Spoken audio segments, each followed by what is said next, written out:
নমস্কার বন্ধুরা, আজকের আমি আপনাদের সাথে দুটো কাঁচা ডিম আর একটা সিদ্ধ আলু দিয়ে দুর্দান্ত স্বাদের একটা লাঞ্চ রেসিপি শেয়ার করব। এইভাবে যদি রেসিপি তৈরি করেন, ডিম খেতে যারা একঘেয়ে হয়ে গেছে তারাও কিন্তু আঙুল চেটে পুটে খাবে। আর এই দুটো মাত্র ডিম দিয়ে আপনারা 5 জন লোকের রান্না করতে পারবেন। আলুটাকে প্রথমে খোসা ছাড়িয়ে নিতে হবে। এবারে যে কাজটা করতে হবে, নিয়ে নিতে হবে একটা পাত্র, আর এই পাত্রের মধ্যে প্রথমে ডিমগুলোকে ভেঙে দিয়ে দিচ্ছি। ডিমটাকে ভেঙে পাত্রের মধ্যে দিয়ে দিলাম। এবারে একটা গ্রেটারের সাহায্যে আলুগুলোকে খুব ভালো করে গ্রেট করে নেব। এখানে আমি দুটো ডিম নিয়েছি, আপনারা ডিমের পরিমাণটা কম বেশি করতে পারেন। আমার মনে হলো একটু কম হবে, তাই আমি আরও একটা ডিম এখানে অ্যাড করে দিলাম। এখন এর মধ্যে কিছু উপকরণ অ্যাড করব। প্রথমে দিয়ে দিলাম স্বাদ মতো লবণ, অল্প একটু হলুদ গুঁড়ো, অল্প একটু লাল লঙ্কার গুঁড়ো, আর আমি দিয়ে দিয়েছি অল্প একটু গরম মশলার গুঁড়ো। সব কিছুকে খুব ভালো করে মিশিয়ে নিতে হবে। চেষ্টা করবেন গরম মশলার গুঁড়োটা দিতে, যারা অপছন্দ করেন সেক্ষেত্রে গোলমরিচ গুঁড়ো দিতে পারেন। আলু আর ডিমটাকে এইভাবে রেডি করে সাইড করে দেব। এই রেসিপিতে আমি কিছু উপকরণ নিয়েছি, যেমন নিয়েছি একটা টমেটো, 4টে কাঁচা লঙ্কা, 2টো পেঁয়াজ। খুব সামান্য কিছু উপকরণ দিয়ে আজকের আমি রেসিপিটি তৈরি করব বন্ধুরা। ভীষণ ভালো লাগে ডিম আর আলুর এই রেসিপিটি। আপনারা রাতে ডিনার অথবা দুপুরবেলা লাঞ্চ ভাত দিয়েও খেতে পারেন বা রুটি পরোটা দিয়েও খেতে পারেন। এতটা ভালো লাগে খেতে, আমি আপনাদেরকে বলে বোঝাতে পারবো না। টমেটোগুলোকে ছোট্ট ছোট্ট করে কুচিয়ে নিতে হবে। তারপরে এখানে দেখুন কাঁচা লঙ্কাটাকেও ভালো করে আমি কেটে নিলাম, ছোট ছোট করে কুচিয়ে নিয়েছি। তারপরে এখানে পেঁয়াজ নিয়েছি, পেঁয়াজটাকেও একই রকমভাবে ছোট ছোট করে কুচিয়ে নিতে হবে। খাই খাই অনুর রান্নাঘরের প্রত্যেকটা রেসিপি হয় খুবই সহজ, সরল আর সাধারণ, যাতে করে আপনারাও অনায়াসে রেসিপিগুলো বাড়িতে তৈরি করতে পারেন। দেখুন এখানে পেঁয়াজ কাঁচা লঙ্কা একই সঙ্গে তুলে নিলাম, আর ওই প্লেটের মধ্যে সাইড করে টমেটোটাকেও তুলে নিচ্ছি। আজকের রেসিপি তৈরি করার জন্য এইটুকুই উপকরণ আমার প্রয়োজন। এখন এটাকে সাইড করে দিয়ে কড়াইতে আমি দিয়ে দিয়েছি পর্যাপ্ত পরিমাণে রিফাইন তেল। তেলটাকে ভালো করে গরম করে তার মধ্যে আমি অ্যাড করে দেব 1/2 চামচ পরিমাণে সাদা জিরে ফোড়নে। জিরেটা একটু ভাজা ভাজা হলে তারপরে এখানে অ্যাড করে দিতে হবে পেঁয়াজ আর কাঁচা লঙ্কা।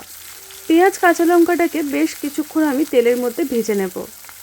মোটামুটি 1 মিনিটের মতন পেঁয়াজটাকে ভাজা ভাজা করে তারপরে আমি এখানে অ্যাড করে দেব অল্প একটু, খুব সামান্য পরিমাণে চিনি। চিনিটা দেওয়ার কারণে রেসিপিটা কালারটা ভীষণ ভালো আসে আর খেতেও কিন্তু দারুণ লাগে। মিষ্টি মিষ্টি লাগবে না, তবে সব রকম স্বাদের ব্যালেন্সটা বজায় থাকবে। তারপরে এখানে অ্যাড করে দিতে হবে পাকা টমেটো। টমেটোটাকে ছোট ছোট কুচিয়ে নেওয়ার জন্য তেলের মধ্যে খুব সহজে এটা ভাজা ভাজা হয়ে যাবে। মোটামুটি কিছুক্ষণ ভাজবো, তবে একটু লবণ দিয়ে ভাজবো যাতে করে টমেটোটা খুব তাড়াতাড়ি নরম হয়ে যায়। দেখুন বেশ কিছুক্ষণ এখানে টমেটোটাকে পেঁয়াজের সাথে ভাজা ভাজা করে নিয়েছি। একটু নরম হয়ে গেছে, খুন্তির সাহায্যে এইভাবে একটু ম্যাশ করে দিতে হবে।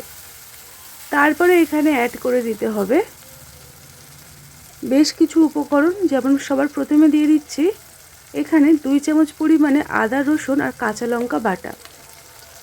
এবারে এই আদা রসুনটাকে তেলের মধ্যে কিছুক্ষণ ভাজবো যাতে করে কাঁচা গন্ধটা একেবারে কেটে যায়।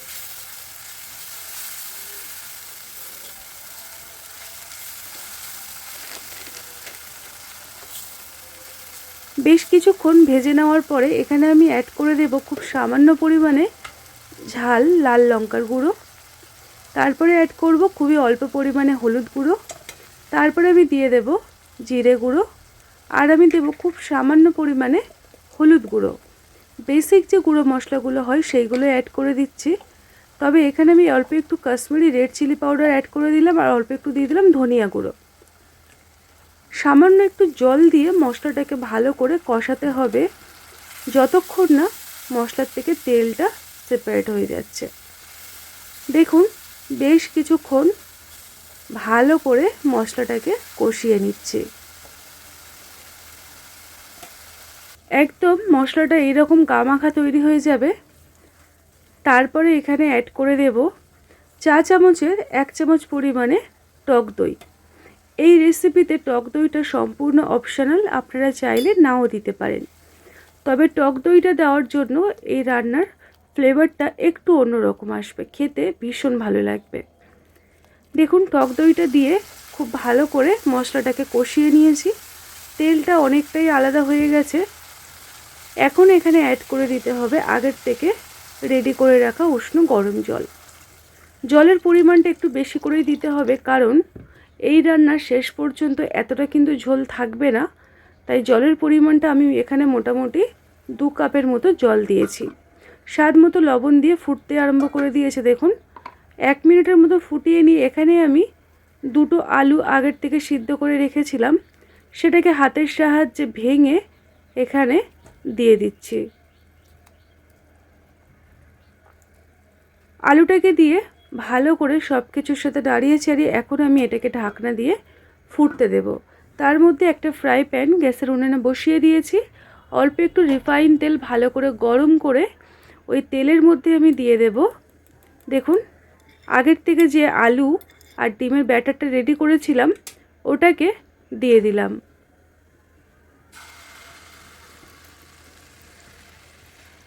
ডিম ভাজতে খুব একটা বেশি সময় লাগে না, তবে এইটা ভাজতে একটু সময় লাগবে, যেহেতু এর মধ্যে আলু দেওয়া আছে। দেখুন ওপরটা এখনও কাঁচা আছে, তাই মোটামুটি 3 থেকে 4 মিনিট কম আঁচে ঢাকনা দিয়ে রেখে দিয়েছিলাম। তারপরে ঢাকনাটাকে খুলে এটাকে হালকা হাতে উল্টে দিতে হবে। ভেঙে গেলে দেখতে ভালো লাগবে না, তাই হালকা হাতে উল্টে দিলেই ভালো হয়।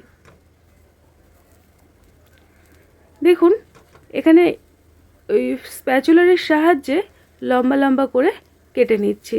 আপনারা চাইলে একটা প্লেটে তুলে ঠান্ডা হলে কেটে নিতে পারেন, তবে এটাকে এই রকম আমি স্কোয়ার করে কেটে নিচ্ছি।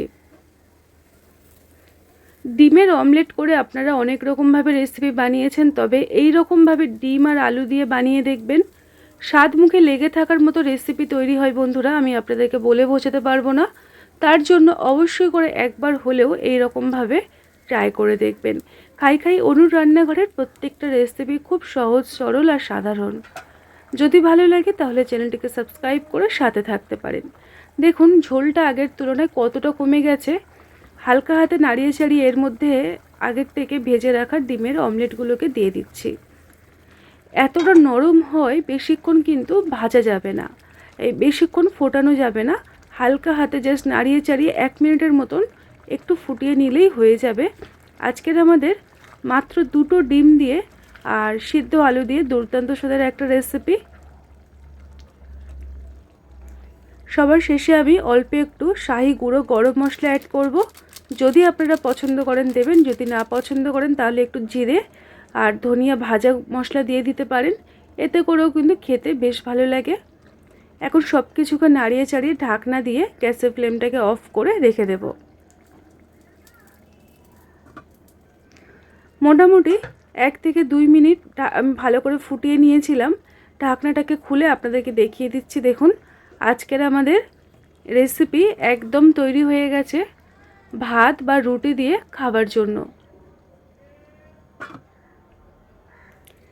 এবারে এটাকে একটা জায়গায় নামিয়ে নিয়েছি আর আপনাদেরকে দেখিয়ে দিচ্ছি। দেখুন বন্ধুরা কতটা সুন্দর হয়েছে, দেখতে যতটা সুন্দর খেতেও কিন্তু দুর্দান্ত লাগে।